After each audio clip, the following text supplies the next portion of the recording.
Yohanes pasal 11, dia tidak akan mati untuk selama-lamanya, dia akan bangkit. Haleluya. Dan kerajaan terdiri dari kerajaan tubuh kebangkitan itu sudah ada di depan ini, saudara. Tidak semua orang yang boleh masuk, hanya orang-orang yang dipanggil dan yang dipilih, saudara.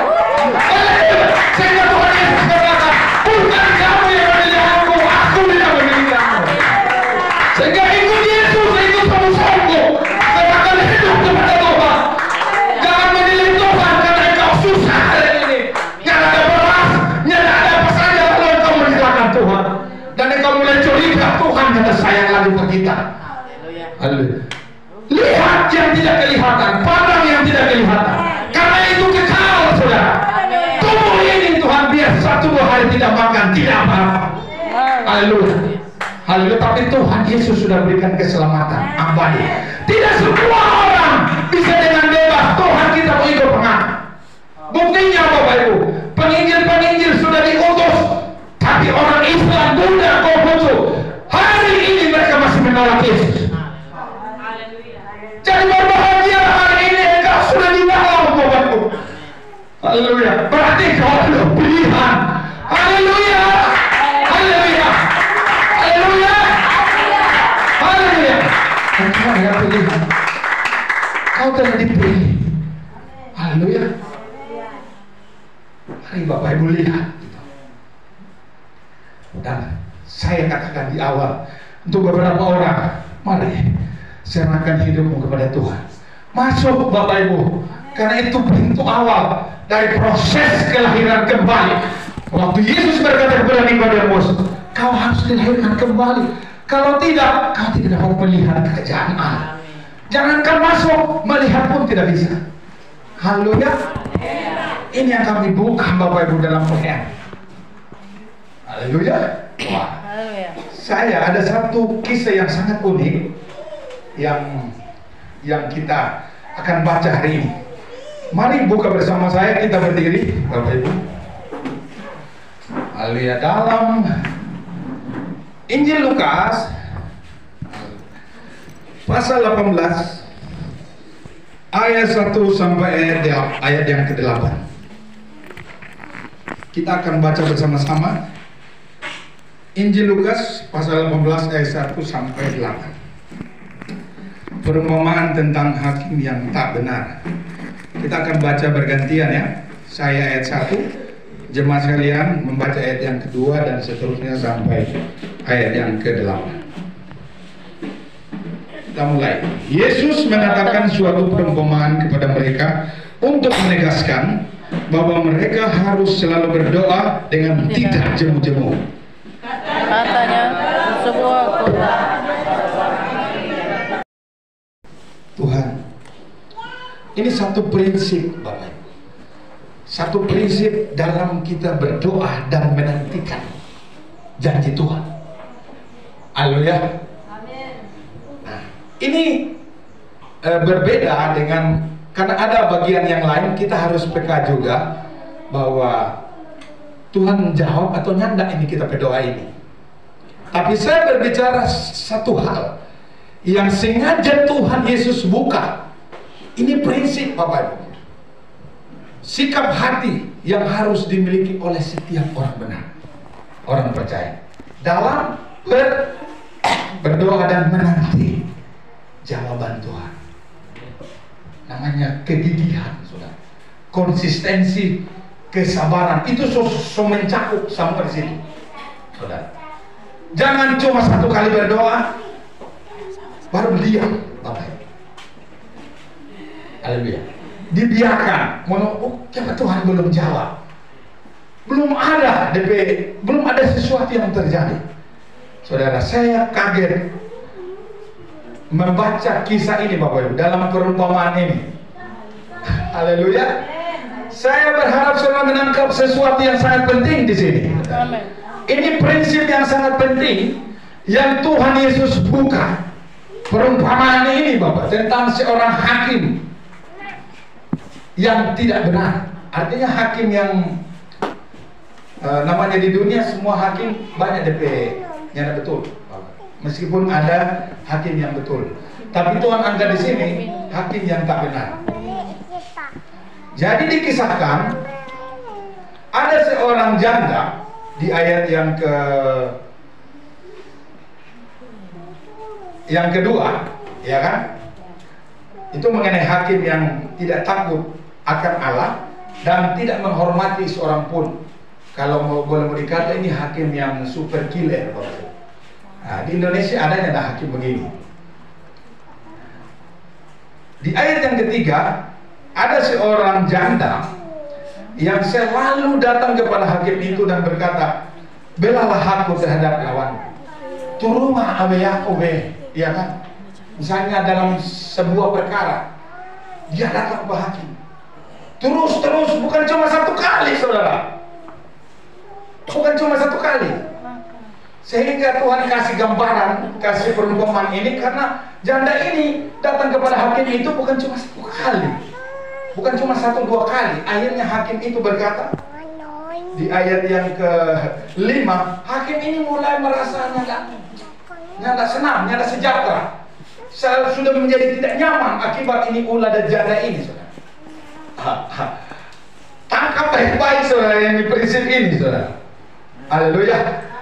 Supaya engkau konsisten, sabar, gigih, Bapak Ibu, menanti janji Tuhan, menanti sesuatu yang saudara gumuli, yang saudara harapkan Tuhan turun tangan.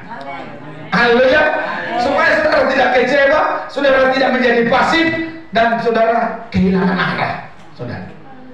Padahal Tuhan hanya mau mengharapkan engkau sabar sedikit, gigih sedikit, konsisten sedikit, bersabar sedikit, karena jawabannya akan segera terjadi. Haleluya. Ini maksud dari perumpamaan ini, saudara. Di ayat yang ke-5, ini kata hakimnya, namun karena janda ini menyusahkan aku, baiklah aku membenarkan dia, supaya jangan terus saja ia datang dan akhirnya menyerang aku. Haleluya. Haleluya. Haleluya. Haleluya. Saudara renungkan ini kebenaran yang Tuhan Yesus ajarkan kepada murid-muridnya, bahwa dalam hal sesuatu Tuhan bukan tidak tahu yang engkau butuhkan. Saya kasih contoh ya supaya lebih didetailkan lagi. Orang semua di sini seorang bapak-bapak yang sudah punya anak. Saya punya anak 3. Kalau Abigail, anak yang kedua ini, dia kalau semulai menangis, mulai menggerutu, merengek, Bapak minta doa ya, Bapak. Kita tidak mau kasih dia pergi dari rumah mama, minta doa. Tadi dah waktu sementara pergi pujian, dia coba bisik. Kita kira mau bisik apa? Dia bilang, Bapak minta doa. Dia berkira Bapak ini ada doa. Oh, kita jangan berespon, kita cuek, pura-pura jangan dengar. Dia pergi pada mama. Mama minta doa. Mau beli itu kesian mama. Kita suka mau beli jas jus, mau beli ale-ale, mau beli ini. Jangan tahu, ini anak-anak orang mau tahu biar papa dan mama yang tahu. Anak-anak tidak mau tahu bahwa pegawai negeri ini sebelum terima TTP selama 3 bulan. Haleluya. Orang tahu, orang tuanya pasti ada. Satu kali, Papa ambil di ATM. Dia tahu kan jaga pergi di ATM. Dia pikir kalau mau masuk di ATM pasti keluar doi. Dia minta bahwa di ATM itu ada saldo atau nyanda. Haleluya. Bapak Ibu, kalau anakmu mulai merasa terganggu, saudara sedang memikirkan sesuatu, tiba-tiba anakmu datang, nyanda mau berhenti dia, pasti dia minta. Sampai yang dia minta itu, akhirnya banter tak tampil yang dia doa anak. Nama pergi jauh, ambil, dia coba beli. Ini prinsip di dalam Lukas pasal 18, Bapak. Tuhan kasih gambaran.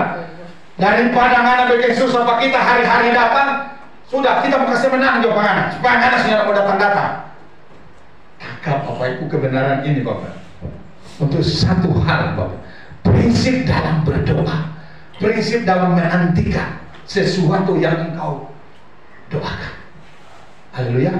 Berdoa artinya apa Bapak? Berdoalah sampai engkau berdoa. Amin. Haleluya. Haleluya. Berdoalah sampai sesuatu terjadi, saudara. Haleluya, itu maksudnya. Jangan berhenti kalau belum terjadi sesuatu. Haleluya. Haleluya. Haleluya. Haleluya. Ini berbeda dengan namanya memaksa Tuhan, memaksa kehendak Tuhan. Tuhan tahu, saudara. Kan setelah berdoa, tolong tutup dengan jadilah sesuai dengan kehendak. Kan begitu toh? Nah, tapi dalam kisah ini pelajaran yang sangat luar biasa. Siapa yang masih menanti dan rasanya sesuatu belum terjadi? Ada di sini Bapak Ibu yang saudara, misalnya ada saudara pasanganmu, istrimu, suamimu yang kau doakan dia belum sungguh-sungguh hidup dalam Tuhan, dan sampai hari ini, dan engkau sudah bertahun-tahun mendoakan dia, tapi dia belum. Dia masih saja seperti dulu, masih pembarokok, masih pamabok, atau dia masih apa Bapak Ibu? Kalau ada Bapak Ibu, jangan berhenti. Perhatikan di ayat yang ke-7. Tidakkah Allah akan membenarkan orang-orang pilihannya yang siang malam berseru kepadanya, dan adakah ia mengulur-ulur waktu sebelum menolong mereka? Haleluya. Haleluya. Bayangkan prinsip ini, prinsip contoh hakim yang lalim itu Tuhan angkat untuk menggambarkan bahwa Tuhan lagi boleh. Tuhan seperti itu Bapak Ibu, bagi orang-orang pilihannya yang setiap malam, siang malam berseru-seru kepadanya, dan adakah ia mengulur-ulur waktu sebelum menolong mereka? Tuhan tidak mengulur-ulur waktu, termasuk waktu tentang kedatangan. Haleluya. Tuhan tidak mengulur-ulur waktu. Pengkhotbah 3:11, Tuhan menjadikan segala sesuatu indah pada waktunya. Haleluya. Jadi ini prinsip yang Tuhan Yesus ajarkan. Satu hal lagi Bapak Ibu, bahwa kita harus mengerti yang namanya waktu Tuhan. Kita silakan Bapak Ibu, jangan jemu-jemu berdoa, jangan putus asa. Engkau harus sabar menanti janji Tuhan. Engkau harus konsisten Bapak Ibu, jangan mudah kecewa dan putus asa. Berdoalah, bersyukurlah sampai sesuatu terjadi dalam hidupmu. Haleluya. Haleluya. Ya. Di akhir Bapak Ibu, khotbah kali ini berbeda dengan sebelumnya. Itu lama-lama, hari ini sedikit cepat. Haleluya. Ini Bapak Ibu, Haleluya. saya merasakan ada satu kisah juga Bapak Ibu yang yang Tuhan Yesus, yang firman Allah ajarkan hari ini, satu prinsip lagi untuk kita mengalami terobosan. Ini terdapat dalam Lukas, masih pasal yang sama, Lukas 18 ayat 35 sampai 43. Haleluya. Ayat 35 sampai 43. Perikopnya Yesus menyembuhkan seorang buta dekat Yeriko. Kalau di kisah yang paralel ya, di Markus 10 ayat 46 sampai 52, orang buta ini namanya Bartimeus, saudara. Kita harus mencontoh Bartimeus. Markus 10, ya lebih baik di Markus 10 saja ya. Markus 10 ayat 46 sampai 52. Jadi dikisahkan di sini, Bartimeus ini dia seorang buta, pekerjaannya pengemis. Saya mau tanya, orang buta itu ada masa depannya nggak? Apalagi dia pengemis. Yang di Manado itu yang biasa dorong bak hampa itu ada satu lorong di samping IT Center, itu orang mau potong dari jalan di muka itu sampai ke jalan Samrat di belakang. Itu ada lorong, pas mau keluar baru belok kanan di GPDI Samrat, itu ada orang-orang yang buta, dorong cuma begini, mana dorong pegang kaca. Jadi Bartimeus mendengar bahwa ada seorang yang menyembuhkan, berbuat mujizat. Sudah banyak sekali orang disembuhkan. Ia sudah mendengar kabar tentang Yesus, saudara Bartimeus. Haleluya. Ini contoh yang satu prinsip doa untuk kita lakukan dalam kehidupan setiap hari, saudara. Haleluya. Waktu Yesus lewat di ayat 47, ketika didengarnya bahwa itu adalah Yesus orang Nazaret, mulailah ia berseru, Yesus anak Daud, kasihanilah aku. Banyak orang menegurnya supaya ia diam, namun semakin keras ia berseru, anak Daud, kasihanilah aku. Apa yang terjadi, saudara, di ayat selanjutnya? Lalu Yesus berhenti dan berkata, panggillah dia. Mereka memanggil orang buta itu dan berkata kepadanya, kuatkan hatimu, berdirilah, ia memanggil engkau. Lalu ia menanggalkan jubahnya, ia segera berdiri dan pergi mendapatkan Yesus. Tanya Yesus kepadanya, apa yang kau kehendaki supaya aku perbuat bagimu? Jawab orang buta itu, Rabuni, supaya aku dapat melihat. Lalu kata Yesus kepadanya, pergilah, imanmu telah menyelamatkan engkau. Pada saat itu juga melihatlah ia, lalu ia mengikut Yesus dalam perjalanannya. Haleluya. Haleluya. Angkat baik-baik, saudara, firman ini. Prinsip yang sangat penting, saudara. Bartimeus, saudara, orang buta, pengemis, tidak punya masa depan. Masalahnya mungkin lebih berat dari masalah pribadi lepas pribadi di jemaat GPD Ukrainas. Lebih berat Bartimeus bermasalah daripada orang bermasalah. Tapi waktu dia mendengar Yesus lewat, pasti banyak orang waktu itu, karena mujizat demi mujizat terjadi. Ini menggemparkan tidak hanya di Yerusalem, tapi di seluruh kota-kota. Bahkan ini di Yeriko, saudara. Saudara, dia mendengar tentang Yesus yang menyembuhkan. Waktu dia dapat rasa ini orang ramai-ramai, dia langsung dapat dengar orang sekitar bercerita, Yesus dari Nazaret mau lewat. Saudara, Tuhan Yesus belum lewat pada BC itu, dia mulai berteriak, dia mulai berseru, saudara, dia mulai bangkit dengan segala kekuatan. Kita bernasib, tidak mungkin saya begini terus, pasti ada sesuatu yang terjadi. Saya mendengar Yesus dapat menyembuhkan, maka hari ini saya memilih untuk berdiri, bahkan berseru, apa saja yang bisa aku buat. Dia mulai berteriak, Yesus anak Daud, kasihanilah aku. Haleluya. Ini artinya dia mulai berdoa, saudara. Dia mulai berdoa. Orang mulai mencegah, diam. Ngapa diam di situ? Tidak ada yang menolongmu. Banyak mulai terjadi intimidasi yang menghalangi, saudara. Iya kan? Tapi itu tidak mampu menghalangi dia. Makin dilarang, makin ditekan, dia makin keras berteriak, saudara. Lalu sesuatu terjadi. Yesus membalikkan wajahnya, mendengar siapa dia, panggil dia. Haleluya. Dan terjadilah apa yang dia minta. Dia dapat melihat, saudara. Ada sesuatu, Bapak Ibu, kita yang hari ini mengalami, mungkin menurut engkau terlalu berat ini, Tuhan, masalah ini terlalu berat. Tapi pertanyaan yang sama yang Tuhan Yesus pertanyakan saat, apa yang kau kehendaki supaya aku berbuat bagimu? Ini pertanyaan Tuhan Yesus yang sama kepada kita hari ini. Haleluya. Tangkap baik-baik, saudara.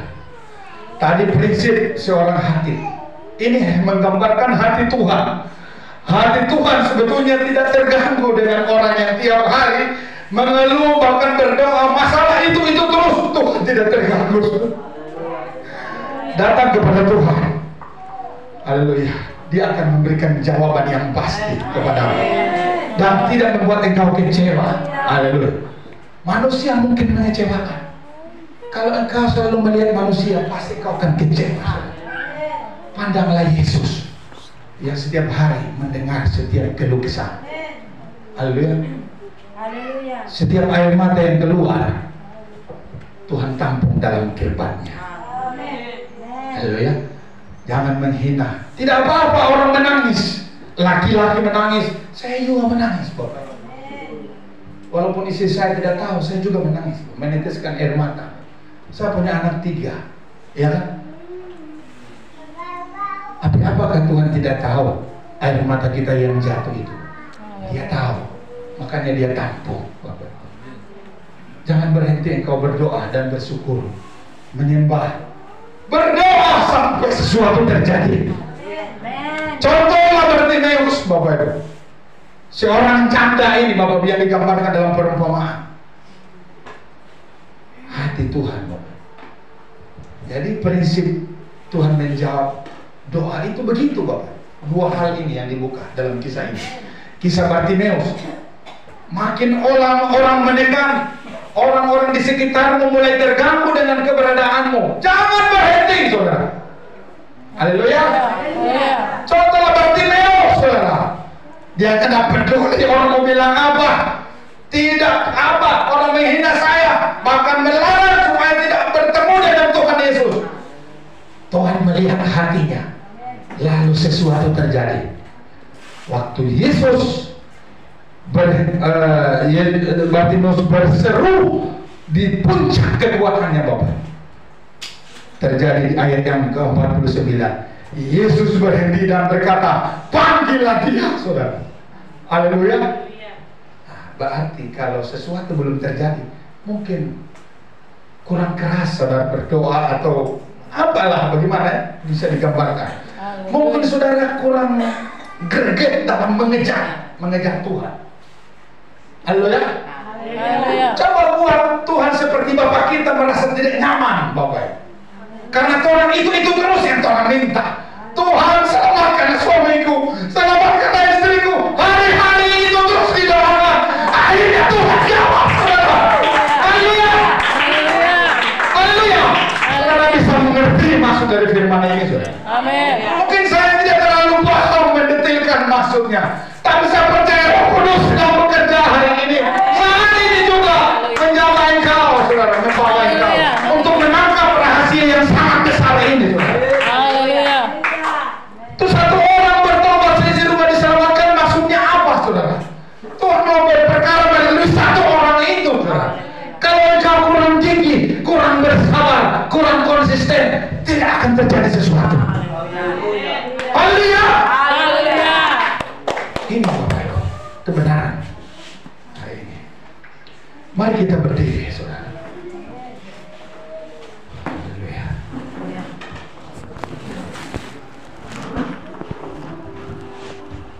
Saudara, firman telah dibagikan. Mari bantu singers untuk menyanyikan lagu ini. Saat kita menyanyikan pujian ini, saudara renungkan firman tadi yang sudah dibagikan. Prinsip yang Tuhan ajarkan bagi kita hari ini dalam berdoa, merebut warisan kita. Ingat Bapak Ibu, orang Israel yang merebut tanah perjanjian itu perang, saudara. Mereka tidak diam, lalu itu datang bangsa-bangsa itu dibagi-bagi. Mereka perang, saudara. Artinya Bapak Ibu,